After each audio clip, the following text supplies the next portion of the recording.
هەر لەسەر گرژەکانی نێوان ئیسرائیل و ئێران بەڕێز کاواهەنگەری بەرپرسی تۆڕی نەدای زاگرۆز و شۆڤەکاری سیاسی لە ڕێگەی سکایپەوە لە برۆکسلەوە لەگەڵمان دەبێت. بەڕێز کاوسپاس بامەندەبوونی بەڕێستان. خوێندناوتان چییە بۆ دۆخی کە لە ڕۆژهەڵاتی ناوەڕاستدا بە تایبەتی لە بینی ئیسرائیل و ئێراندا هەیە؟ بەر لە هەموو شتێک پێویستە ئاماژە بە دوو خاڵی گرنگ بکەم لەباری ئیدئۆلۆژیک عەقیدەتیەوە کە زیاتر بینەران دەتوانێت نزیک بکاتەوە لە تێگەیشتن لە ئەسڵی کێشەکە. یەکەم ئەوەی کە کۆماری ئیسلامی وەکو حکوومەتێکی مەزهەبی پەرچەکردارێک کە بەرامبەر بە جیهانی سوننا و دەوڵەتانی سونی کە کاتێک کە پێکات خمینی پێی وابوو کە یعنی هەر ئەم دەستەواژەیە بەکارهێناوە کە پێی وایە ئەوێ القوڕای جیهانی ئیسلامە و مرکزی عالەمی ئیسلامە کەوابوو بەرپرسایەتێکی هەیە بەرامبەر بە مسلمانەکان و جیهانی ئیسلام و کەوابوو دەبێت ئەرکی خۆی بەڕێوە بەرێ بە نیسبەت هەر مسلمانێک بەتایبەت لێرەدا کە فلستینەکانی مسلمانن. دووهەم باری ئیدئۆلۆژیک سیاسی هەیە، ئەویشەوەی کە هاوتەریبی و لێک نزیکبوونەوەیەکی عەقیدەتی و ئیدئۆلۆژیک لەگەڵ حکوومەتی کۆماری ئیسلامی وەکو حکوومەتێکی مەزهەبی و جیهانی چەپە کە بەتایبەت بزوتنەوەی ساف هەبوو یاسر عەرەفات و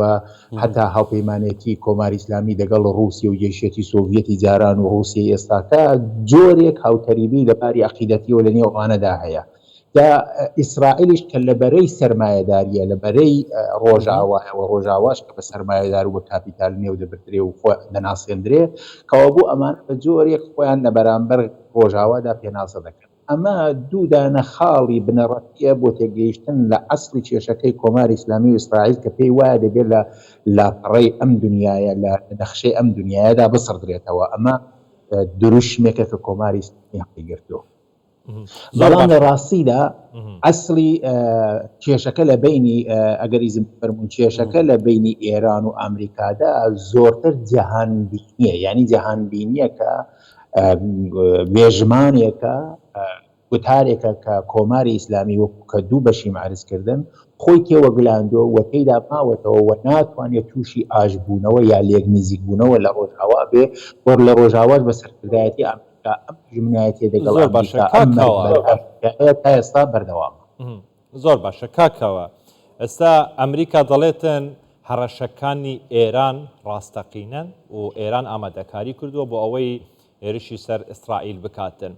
یعنی چاوەڕێی شتێکی وا بکەین کە لە ناوچەکەیە شەڕێکی ئیسرائیلی ئەمریکی ئێرانی ڕۆ بداتن یان تەنها ئەمە قسە بەر لە هەموو شتێک دەبێت ئەوە بڵێن کە ئیسرائیل خەتی سوورە نەتەنیا بۆ ئەمریکا، تەنانەت بۆ ژاپۆنیش خەتی سوورە، تەنانەت بۆ هەموو حیزبە سۆسیال دموکراتەکانی ئەوروپاش خەتی سوورە. ینی پێمان وانە بێ لەبەرەوەی کە ئیسرائیل ئەندامێکی زۆر بەهێزی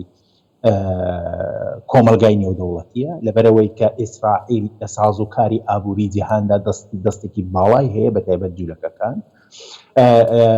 و هاوپەیمانە، یعنی ئیسرائیل بەڵامکاوەبیشمانە ئێستا جۆرێک لە ناتەبایی هەیە لە بینی بایدن و نەتەنیاهۆ سەبارەت بە پرسی غەزە. ئەوە ئەمە باسی دموکراتەکان و کۆماری خوازەکانە. ئەلان ئەگە کۆماری خوازەکان لەسەر کاربایان زۆر لەوەی زیاتر کە ئێستا بایدن پشتیوانی ئیسرائیلەکە کۆماری خوازەکان پشتیوانی ئیسرائیلیان دەکرد. بەڵام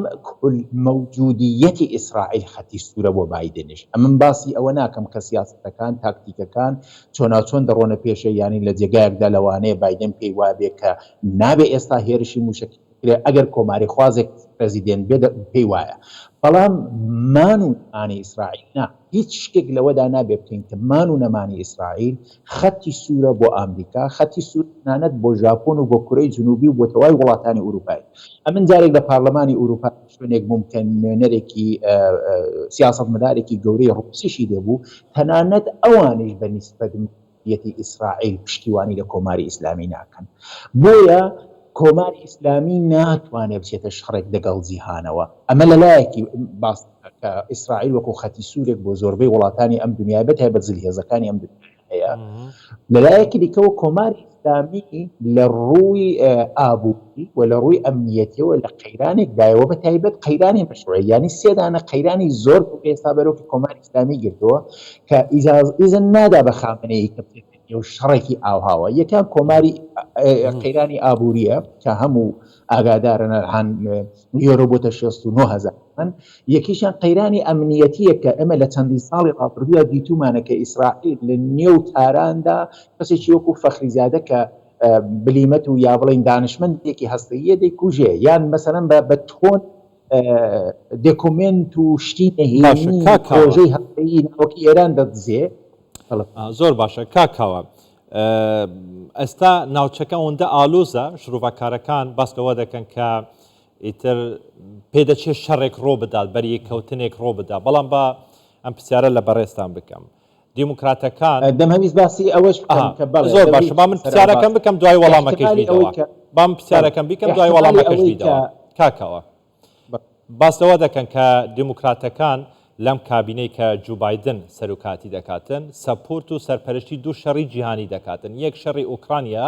دوو شەڕی غەزە و ئیسرائیلە هەردوو شەڕەکانیش یەکلاکەرەوە نین تا ئێستا سەرکەوتو نەبوون لە ئەولانەی کە ئەمریکا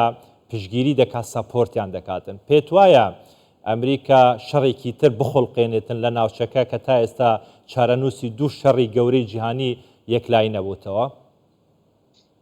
ئەمانە لە ڕاستیدا یەک شەڕن ئەگە ڕاستیتان دەوێت ئەمە وێککەوتنی هارتلند و ڕیملەندە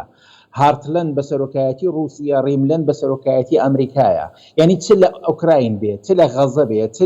لە ڕۆژهەڵاتی نێوەڕاز لە ئێران بێ ئەمانە هەموو یەکشتن لەوە ڕاستیدا وێککەوتنی دموکراسی غەربی و دێسپۆتیسم یا ئیستبدادی شەرقیە ئەم وێککەوتنی ئەم دوو بەیساب استراتیژیە کە دەگەڵ یەکتر لە ئوکراینەوە دەستیان پێکردووە لە ئیسرائیل ئیدامەی هەیە لەوانەیە لە ئێرانیش دەست پێ بکە کەوا بوو یەک شەڕە چون بەرەی ئەمریکا ئیسرائیل یەک بەرەیە و ئەس قەزای احتمالی ئەوەی کە بەرەی بەرامبەری ئەوان ینی ئێران بە رووسیا وەسڵ بێ یا رووسیا بە ئێران وەسڵ بێ ئەگەر و ئەماکان لێرەدا هەن ئەمەم پێم وایە غەرب بە گشتی بە تەواوی بە تۆکمە لە پشتی ئەمریکا ڕادەوەستێ بەڵام بە پێچەوانە چین وانییە کە حتمما لە پشتی کۆماری ئیسلامی ڕاوەستێ یا تەنانەت رووسیا بەو جۆرە نییە کە کەوێت ئەوە رووسیەیە کە ناتوانێت بەرەی دوی شەڕ کاتەوە بێلایەنگری لە کۆماری ئیسلامی بکا بە دژایەتی لەگەڵ ئیسرائیل کە قەت هاریواناکە و پێشتریش رووسیا ئەو پەیامەی داوە بە هەندێک وڵاتان کە ئارامی ڕابگرن و حتا بە ئێرانیش ڕاگەیاندووە کەوا بوو لە ڕاستیای یەک بەرەی شەڕە بەڵام جبهەی شەڕەکە بەرەی شەڕەکە کەمێک پانوبەرینە ئەمن پێم وانەیە کە کۆماری ئیسلام وانای ئەوەی هەبێ بچێتە نێو شەڕێک ئەو جوورەی ئیسرائیل لە غەزە دەستی پێکردووە بەڵام هەروەکو بۆ خۆتان لە هەواڵەکان ئاماژەتان پێکرد احتمالی ئەوەی کە دیسان چەندانە موشکی دیکە حواڵەی ئیسرائیل کار ڕێگای ئەو گروپە نیابەتیانەوە ئەو گروپانەی کە بە ژێردەستی کۆماری ئیسلامین هەیە لەنان لە باشترین حاڵەتدا ئیجازە بفەرمونون وەکو هەر ئەو پایگایەکەی ئەمریکایەکە لە ئەمریکایەکان لە ئەنانبار باسی بکەین کە بە هەماهەنگی و لە پێشدا بە ئاگاداریتان بەوان چەندانە موشکی پایگاکە کردووە لەوانەیە شتێکی ئاواز زۆر باشە کاکە بەڵام من گشتی پێم وانییە کە ئێران بتوانێت بچێتە بەرەیەکی شەڕی ئاوا گەورە و یەکلاییکەرەوە. بەڵێ سوپاس بۆ بەڕێز کاوە ئاهەنگەری بەرپرسی تۆڕی نەدای زاگرۆز و شرۆڤەکاری سیاسی لە ڕێگەی سکایپەوە لە بڕۆکس لەوە لەگەڵمان بووی. زۆر باشە هەر بەردەوام دێمین لەسەر مژار گەرمە لە ڕۆژهەڵاتە ناوەڕاست و لە جیهانێژی مە میوانێکی دیکە هەیە بەڕێز جۆن گەزی بەرپرسێ تیما نیۆسماکس لە کۆشکاسپی لە واشنگتن دێتگەلمە دابیتن بەڕێز جۆن شەو باش و خێراتیش بۆ کوردستان 24 ژە پەیاما بایدن دەست پێ بکەین کوبەریا چەندێکێ بایدن پەیامەکادن ئاراستەی جیهانێ و تایبەت ئیرانێ کریە دەبێژە ئیرانێک و نەکەی تو سەرناکەوی دوێ شەڕێدا بۆچی سەرناکەویتن بۆچی ئێران یان ئەمریکا ناخوازیتن کو ئێران ئێرشێ بکەتن. Well, I think he's come the closest to say that the United States بگوەرەوە لە دوانەی ئەمریکا هاوپەیمان دەبێت لەگەڵ ئیسرائیل و هاوشانی ئەو وەڵامی ئێران دەداتەوە ئەمەش بۆمبارانکردنە و بە موشک بارانکردنی ئێرانیش لەخۆ دەگرێتەوە وشەکانی زۆر بە سادەی وتی ئەم کارە مەکەن بە ئێرانی گوت ئەو کارە مەکەن واتە دەبێ ئەمە بەس بێ بۆ ئێران ئەو کارە نەکە شەیتانی گەورە هەر وەک ئێران بە ئەمریکای دەڵێت شەیتانی گەورە ئەو کاتی لەگەڵ شەیتانە بچووکەکە هاوپەیمان دەبێتن و هێرش دەکاتە سەری دەبینین ئەگەر هەڕەشەکانی ئەمریکا هێشتا ئەو قورسایی ماوە لە ڕۆژهەڵاتی ناوەڕاست لەو ساتەی ئێستا بەڵێ بەڕێز جۆن گەزی چاوەڕی شەڕێکی هەرێمی بکەین لە ناوچەکە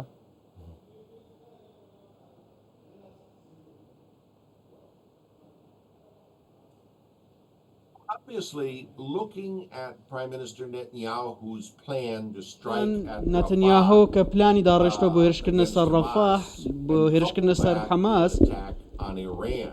و And هەروەها هێرش بکرێتە سەر ئێرانیش layout of ئەو پلانی کە بۆ داڕێژراوە بە گوێرەی خشتەکە war in دەبێتە شەڕێکی فراوان لە ڕۆژهەڵاتی ناوەڕاست ئیسرائیلیش ئاماندی سەرەکی ئەو شەڕە دەبێت وڵاتانی عەرەب وەکو میسر کە پەیوەندیان لەگەڵ ئیسرائیل هەیە the United States و ئەمریکاش بە دڵنیاییەوە ئەو کات ناچار دەبێت بڕیار بدات چی بکات چۆن وەڵام بداتەوە لە هەمان کاتیش finally might get to see لەوانەیە ببینین لە کۆتاییدا ببینین هەندێک بەڵگەمان بەرچاو بکەوێت کە چیمان پێگۆتراوە بۆ ماوەیەکی زۆر ئەویش ئەوەیە opposition ئۆپۆزیسیۆنی ئێرانی کە دژی دەوڵەتی فقهی راپەڕین دەکەن هەڵدەستن لە دژی و کوردستانیش کە هاوپەیمانی ئەمریکایە یاریزانێکی سەرەکی دەبێت و ڕۆڵێکی سەرەکی دەبێت لە سیناریۆیەکی لەم جۆرە زۆر باشە بەرز جۆن ینی ئەگەر ئەف ئێرشە ڕۆ بدەتن و دەبێژن ئێرشەکە ڕاستەقینەیە ئەمریکا دەبێژێت ئێرشەکە ڕاستەقینەیە و د ئیرۆدا و د ڕۆژێنبەریانە هاژدا دەهان پەیام هەبووینە ئەمریکا لە سەروان ئێرشێن چاوەڕێگیریەن ئیرانێ بۆ سەر ئیسرائیلێ ئەگەر دسبێ ڕۆژێدا ئیران ئێرشێ بکەتن ئەمریکاژی بەرسێ بدەتن یعنی شەڕێکێ ئیرانی و ئەمریکی و ئیسرائیلی di navçeyê da durust bîtin ev yek di berşewendiya Amerîka de ya di demekê de Amerîka roproyê helbişartineka çarenivîsaz dibîtin li meha 11.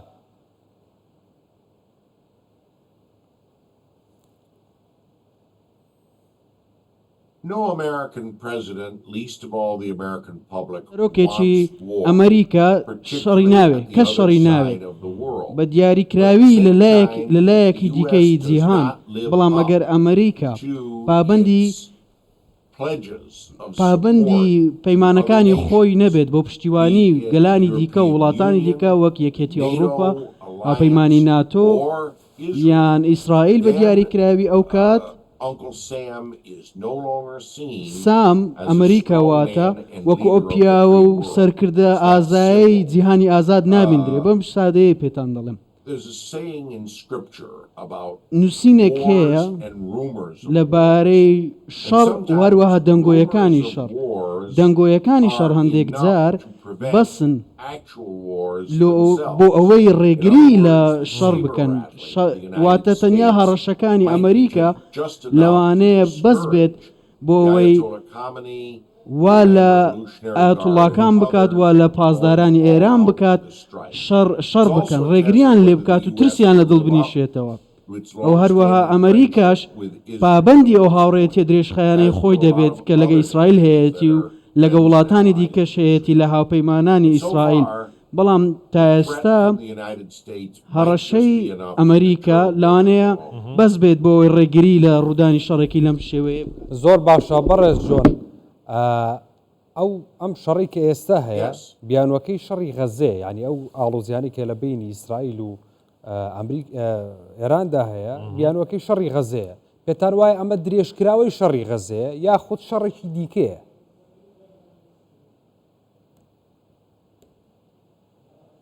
One of the worst kept secrets in the Middle East. نهێنیەکان کە ماوەیەک زۆرە شاردراوەتەوە لە ڕۆژهەڵاتی ناوەڕاست حزب الله و سەرکردەکانی و سەرکردەکەی حەسەن نەسڕوڵڵا لە لوبنان زۆر بە سادەیی talking heads, puppets, تەنیا قسە for the دەکەن Ayatollah. بووکەڵەی Everyone knows ئاەتوڵایەکانن that they're not هەموو an کەس ئەو independent قسانە group. دەزانێت Members ئەوان لایەنێکی of the سربەخۆنین Lebanese parliament have told me that. ئەندامانی پەرلەمانی لوبنانیش تەنانەت ئەو Israel قسەیان has بە made منوتوە it ئیسرائیل clear ڕاشکاو it is بووە going to stand up to Hezbollah. دژی حزبوڵڵا If that is the دەوەستێتەوە case, it وەڵامی probably is دەداتەوە counting on the United ئەگەر ئەمەش ڕوو States بدە to weigh واتە in on پشت بە ئەمریکا دەبەستێت بۆ ئەم کارە بکات زۆر باشە بەرز جۆن کۆشکاسپی ئامادەکاریان دکاتن ji bo vê yekê ku di 15 mehê da pêşwaziyê li Mihemed Şial Sudanî Serokvezîrên Iraqê bike. Ev girjî û aloziyên ku dirust bûne û tê pêşbînîkirin ku mezintir bibin li navçeyê.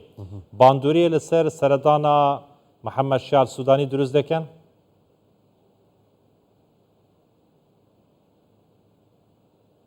I tend to doubt that. I've seen other prime ministers in Iraq سەرۆکوەزیرانی come دیکەی to the عێراقم United بینیوە States هاتوونەتە ئەمریکا and in troubled times, لە کاتێکی they still پڕ لە کێشەدا هاتوون have و close and good relationships پەیوەندیەکی with the نزیک و United باشیشیان States. لەگەڵ ئەمریکا هەبووە لە هەمان کات It's been لە بیرتان more نەچێت than 10 years زیاتر لە that 10 ساڵە Iraq has had a freely کە elected عێراق government. The United States حکوومەتێکی still هەڵبژێردراوی هەبێت exchanges ambassadors as well بە as شێوەیەکی ئازاد ئەمریکا And باڵێوزەکانی at this point, دەگۆڕێت I can't see و لەو that خاڵی ئێستاش alliance ناتوانم being ببینم anything ئەو but solid. هاوپەیمانە جگەل لە پتەوی هیچ ناوێکی دیکەی بۆ بەکاربێنرێ بەڵێ باڕێز جۆن گەزی بەرپرسی تیمی نیوز ماکس لە کۆشکی سپی لە واشنگتنەوە لەگەڵمان بووی سوپاس بۆ ئامادەبوونی بەڕێستان سپاس.